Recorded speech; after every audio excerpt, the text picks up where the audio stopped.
As a little boy growing up on a farm outside the small town of Purim, John Hipsch thought his family seemed like everyone else's. If you were to drive by our driveway or come in and visit us, it wouldn't seem any different, I don't think. But then no one else's parents took off for Guatemala once the kids were raised to start a mission. John's mother, Betty, has since died. His father, Dave, is now in a seminary. But John carries on his parents' dream of delivering miracles from Minnesota.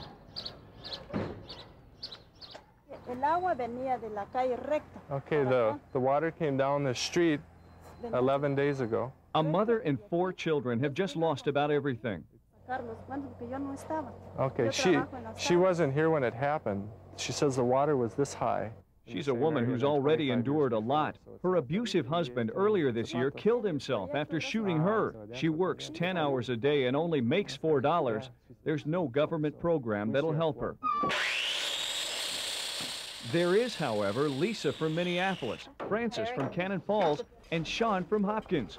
Volunteers putting in weeks, months, even years with John's group to help where they're needed. We have no concept of where these people live. This house it just doesn't exist in Minneapolis. Cornstalk houses, they just don't exist. And so to be able to experience that is really special for me. This is where one family has just cooked lunch for 6 people. It's what they get by with. There's a stove. The floor in this kitchen is made of dirt, as is the rest of the house. And as we kind of shoo away the flies here, you can just imagine the parasites, the worms and disease that are spread here. That's why they take on another project for these families, pouring them new cement floors.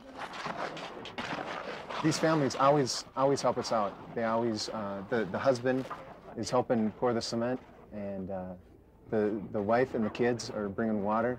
It's great. Some days I look at what's happening, the number of volunteers and the construction, and it's hard to believe. I think back to the days when we started, and we didn't ever dream of doing this much. He likes to go out and climb trees. It started with simple dreams of getting Minnesota sponsors for the children living here in poverty. $20 a month would guarantee a child's education and some basic health care. There are now 850 sponsored children here, and they write back to their American supporters. Often when they can't write, they'll draw a picture. Here's an example of a picture drawn by a little girl named Blanca. But as the group has gotten bigger, it's run out of space. Its warehouse back here in St. Paul is packed with donated materials that there's just no room for in Guatemala. They have to borrow or rent scattered spaces for offices and clinics. And that's where the biggest dream of all comes in. There'll be the vocational school, the living space, the social worker offices and warehouse.